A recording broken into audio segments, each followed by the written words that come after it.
And well, after days and days of speculation, controversial self-styled godman Nityananda finally appeared for the potency test at the Victoria Hospital.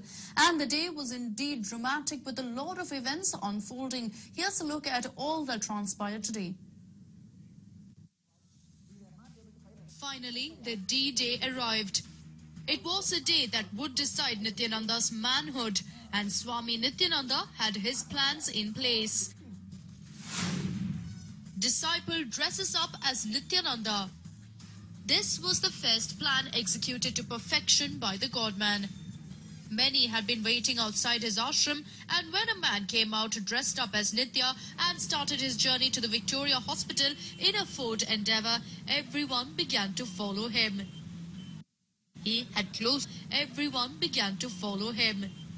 He had closed his face, but little did anyone know that they were being taken for a ride, literally, though it created...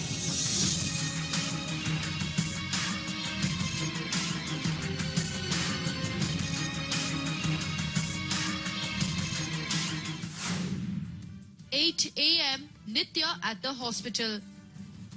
And finally, Nitya arrives at the hospital in a different car. It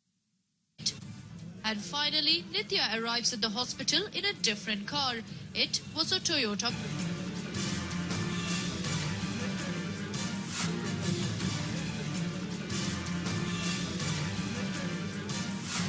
9 a.m. Nitya suffers from high BP and diabetes.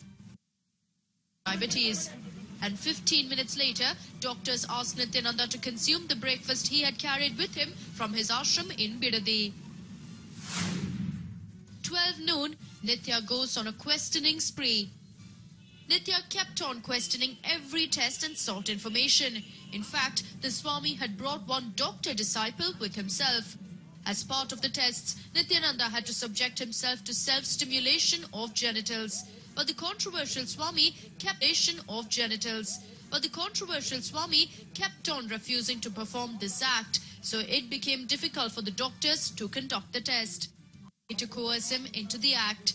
The doctors had to inform the investigating officers about his non-cooperation, and then they had to inform the court about his decision. It was one tedious process. Moreover, with his defiance, the very purpose of the tests. 1 p.m., Nityananda agrees for the self-stimulation. It wasn't an easy job though. 2 ladies counseled the Swami for self-stimulation. These ladies belonged to an NGO. The Swami initially was rigid for the same, as he cited that he is a practicing sannyasi. But the ladies convinced him about the need to do so for about 45 minutes in the presence of his own disciple. 1:50 p.m. Tests completed. All tests related to Nitya's potency completed. The test, which began early in the morning, took nearly 6 hours for completion.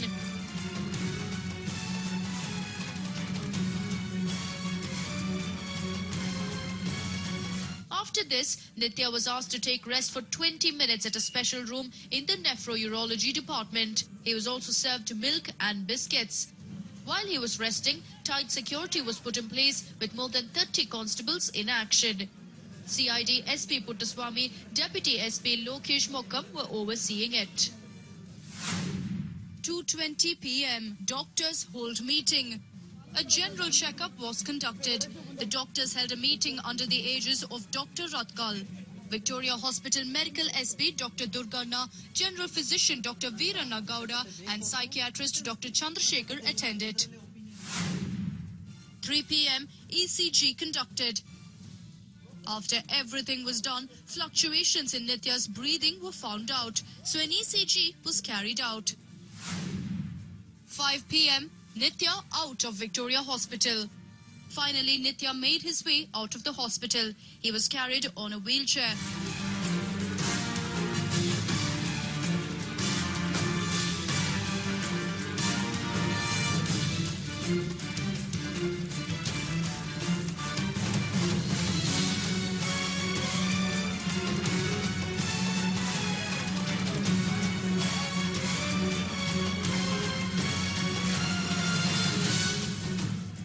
He was taken in an ambulance to Forensic Science Laboratory in Madiwala. There, a team of experts headed by Sri Vidya C tested Nitya for his voice. This test was done as there is a complaint that Nitya had threatened a complainant over phone. The complainant had even submitted the tape conversation to the CID. With Kiran and Pramod, Harish Upadhyay for News 9. Meanwhile, Dr. Keshwa Murthy, the medical SP of the Nephrourology, spoke to News 9 on the submission of the report. It will be a confidential report which will be in a sealed envelope submitted to the investigating officer because he has requested the medical examination as per the court order. The investigating officer will also submit it to the court. It will be a And moving on, in what comes as a massive relief for Karthik Gowda, the Sessions Court today granted